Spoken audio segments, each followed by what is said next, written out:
how we behave. 인간 행동, 왜, 그리고 어떻게. 박명희입니다.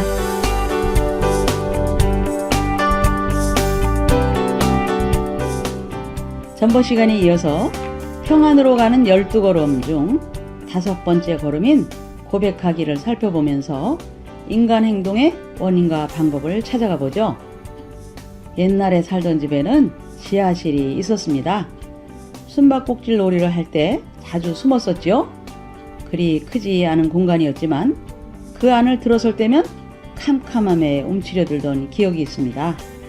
어떻게나 아득하던지 더듬어 조심조심 걸음을 떼었었지요.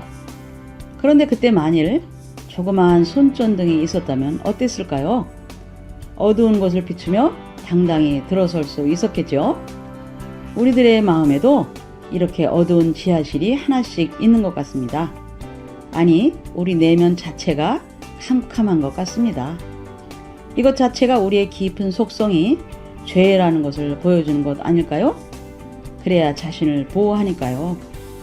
속사람을 탐색해서 들어가는 일은 그래서 쉽지 않은 것이고 빛이 필요한 것이죠. 그런데 사도 요한은 하나님이 빛이라고 증언합니다. 우리가 그에게서 듣고 너희에게 전하는 소식은 이것이니 곧 하나님은 빛이시라. 그에게는 어둠이 조금도 없으시다는 것이니라. 예수 그리스도를 만난 요한은 하나님의 중요한 속성을 배웁니다. 어둠이 조금도 없는 빛이라는 것이죠. 이 말씀은 일견 이해가 되는 것 같지만 깊이 살펴보면 그리 쉽지는 않습니다. 우리는 빛이라고 하면 을의 가시광선을 떠올립니다. 눈으로 볼 수 있는 색깔이 있어야 빛을 느낄 수 있으니까요. 하지만 우리가 감지하는 빛은 빛 자체라기보다는 빛의 반사인데 정확히는 빛의 산란이지요. 빛이 어딘가에 부딪혀 특정한 파장을 일으킨 것을 감지합니다. 사실 우리가 밝은 대낮 하늘을 보고서 환하다고 느끼는 것은 먼지 때문인 것이죠. 먼지의 빛이 산란되어 우리 눈에 들어오는 것입니다. 만원경으로 볼 때 우주는 캄캄하지요. 그러나 빛으로 가득합니다. 그곳에는 먼지가 없기 때문에 우리가 빛을 느끼지 못할 뿐인 거죠. 우주에는 가시광선을 넘어 X선, 감마선, 자외선 등 각종 빛으로 가득합니다. 각종 우주선이 우리를 통과해 지나치죠. 그렇다면 하나님께서 어둠이 조금도 없다는 것은 무슨 뜻일까요? 빛 그 자체이신 하나님을 우리는 조금도 느낄 수 없다는 것인데 역설이죠. 우리는 어둡고 먼지가 많기 때문에 빛을 느낄 수 있지만 하나님은 어두움이 없는 순수 빛이십니다. 그러기에 우리는 그 참빛을 감지해낼 수 없는 것이고 그분은 우리를 통과합니다. 하지만 우리는 그를 잡아내지 못하는 것인데 설명이 쉽지 않습니다만 한 가지 확실한 것은 죄 많은 우리는 진정한 하나님을 제대로 만날 수 없다는 사실입니다. 태양 하나 똑바로 쳐다보지 못하는 우리인데 하나님을 어찌 응시할 수 있겠습니까? 만일 우리가 하나님과 사귐이 있다 하고 어둠에 행하면 거짓말을 하고 진리를 행하지 아니함 이거니와. 그럼에도 불구하고 우리는 하나님 곁에 거하고 있습니다. 비록 우리가 알아차리지 못한다고 하더라도 말이죠. 사귐이라는 것은 하나님 곁에서 그분과 통하는 것을 의미합니다. 곁이라는 단어에 주의하십시오. 우리는 하나님 곁에서 그분과 관계를 맺습니다. 그런데 우리의 문제는 하나님과 관계를 맺고서도 어둠 속을 걸어가고 있다는 것이죠. 우리의 존재가 이러한 것 같습니다. 우리는 모르는 하나님을 예배하고 있죠. 이럴 때 자신도 모른 채 거짓말을 하게 되고 진리에서 멀어질 수 있습니다. 말씀의 자신을 정직하게 비추어 보아야 하겠죠. 그가 빛 가운데 계신 것 같이 우리도 빛 가운데 행하면 우리가 서로 사귐이 있고 그 아들 예수의 피가 우리를 모든 죄에서 깨끗하게 하실 것이요.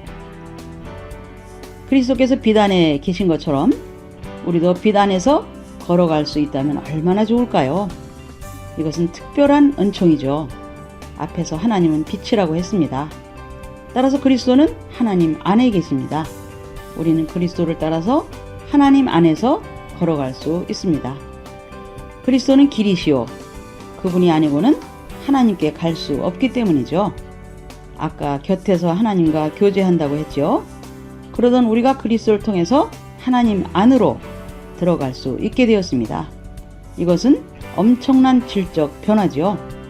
이 질적 변화에는 두 가지 현상이 따라오는데, 첫째, 성도의 참된 사귐이 있고, 둘째, 죄 씻김이 있습니다. 정말 중요한 내용이 아닐 수 없는 것이죠. 하나님 안에서 죄를 고백하는 참된 성도의 사귐은 죄를 씻어주고 정화시키는 능력이 있다는 것입니다.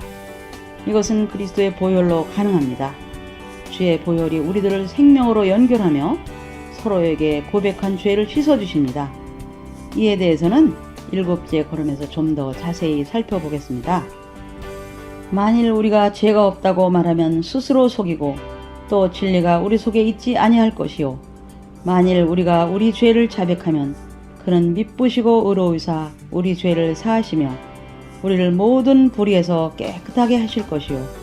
만일 우리가 범죄하지 아니하였다 하면 하나님을 거짓말하는 이로 만드는 것이니 또한 그의 말씀이 우리 속에 있지 아니하니라. 그런데 내게는 죄가 없다. 나는 죄악을 모른다. 죄과를 찾을 수 없다고 한다면 어떻게 될까요? 이것 자체가 스스로를 속이는 것이라고 말씀은 지적합니다. 앞에서 첫걸음 인정하기에서 중독의 특징 중 하나가 기만이라고 했죠. 스스로 속은 것이죠. 더 나아가서 이는 하나님을 거짓말쟁이로 만드는 것입니다. 저는 성경에서 이처럼 강력한 표현을 찾아보지 못했습니다. 하나님은 우리를 죄인이라 명명하시는데 이를 거부하는 것은 하나님이 거짓말한다고 주장하는 것과 마찬가지죠. 너무도 강렬한 문장입니다. 이 말씀 앞에서 무릎을 꿇지 않을 수 있는 사람이 누구란 말입니까? 이런 사람 안에는 진리가 없고 말씀을 그의 안에서 찾아볼 수 없죠. 영화 대부 3에서 인상적인 장면이 마음에 남습니다. 한 신부가 주인공에게 분수 속 자갈을 하나 꺼내어 가운데를 깨트리며 설명하죠. 유럽은 기독교라는 물속에 2000년이나 있었지만 이 돌처럼 그 안이 하나도 젖지 않았다는 것이었죠. 날카로운 진단입니다. 과연 우리는 어떻습니까? 한국교회는 또 어떻습니까? 진리가, 말씀이, 그리스도의 생명력이 내면으로 스며들었나요? 십자가의 요한은 이처럼 하나님의 빛이 내면으로 스며드는 것을 하나의 상징적인 장면으로 묘사했죠.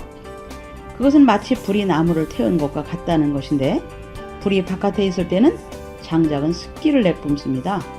흉한 색깔이 되면서 고약한 냄새가 나며 그 안에 더러움을 차츰 밖으로 몰아내죠. 그러다 불이 그 안에 들어가면 속 깊이 뿌리 박힌 불완전을 살라버립니다. 이 하나님의 정화가 모든 악과 잡스러운 습기를 제거하는 것이죠. 자기 안에 있는 줄 몰랐던 그토록 몹쓸 악이 내몰리는 순간 눈앞에 환히 드러나게 되는 것이죠. 비록 이것은 장작에게는 괴로운 일일지 모르지만 불 자체로 변화시키는 아름다운 과정이라는 것입니다. 사실 성령의 말씀이 내면으로 들어가면 답답하여 견딜 수 없게 되는데, 그 말씀은 우리의 혼과 영을 갈라놓는 말씀이기 때문이죠. 한마디로 죄를 고백하지 않을 수 없게 됩니다. 바로 이 고백하기는 주의 영이 우리 안에서 행하시는 일이니까요. 네, 오늘도 고백하기에 대해 생각해 보았는데요. 다음 시간에도 선영 씨의 예를 보며 더 생각해 보죠. 여러분, 다음 시간까지 안녕히 계세요.